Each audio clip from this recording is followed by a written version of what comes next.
1 João 5. Todos aqueles que creem que Jesus é o Messias são filhos de Deus. E quem ama um pai, ama também os filhos desse pai. Nós sabemos que amamos os filhos de Deus quando amamos a Deus e obedecemos aos seus mandamentos. Pois amar a Deus é obedecer aos seus mandamentos. E os seus mandamentos não são difíceis de obedecer, porque todo filho de Deus pode vencer o mundo. Assim, com a nossa fé, conseguimos a vitória sobre o mundo. Quem pode vencer o mundo? Somente aquele que crê que Jesus é o Filho de Deus. Jesus Cristo é aquele que veio com a água do seu batismo e com o sangue da sua morte.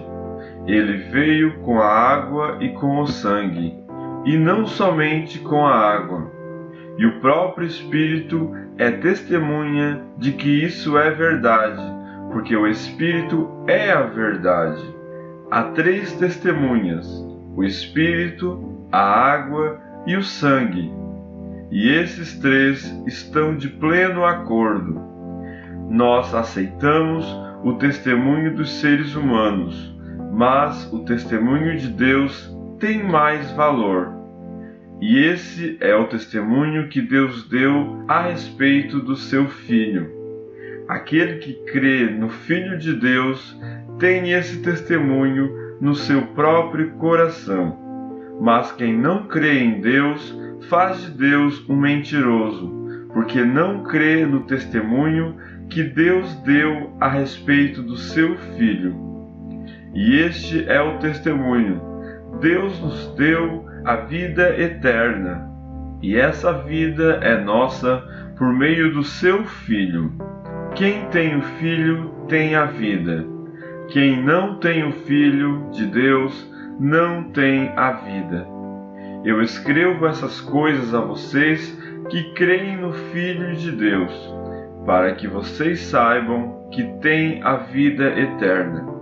Quando estamos na presença de Deus, temos coragem por causa do seguinte: se pedimos alguma coisa de acordo com a sua vontade, temos a certeza de que Ele nos ouve. Assim, sabemos que Ele nos ouve quando lhe pedimos alguma coisa. E como sabemos que isso é verdade, sabemos também que Ele nos dá o que lhe pedimos. Se alguém vê o seu irmão cometer algum pecado que não traz a morte, deve orar a Deus, e Ele dará vida a essa pessoa. Isso no caso de pecados que não trazem a morte. Mas há pecado que traz a morte, e eu não digo que vocês orem a respeito desse pecado. Toda maldade é pecado, porém há pecados que não trazem a morte. Sabemos que os filhos de Deus não continuam pecando, porque o Filho de Deus os guarda, e o maligno não pode tocar neles. Sabemos que somos de Deus e que o mundo todo está debaixo do poder do maligno. Sabemos também que o Filho de Deus já veio e nos deu entendimento para conhecermos o Deus verdadeiro. A nossa vida está unida com o Deus verdadeiro, unida com seu Filho, Jesus Cristo. Este é o Deus verdadeiro, e esta é a vida eterna. Meus filhinhos, cuidado com os falsos deuses.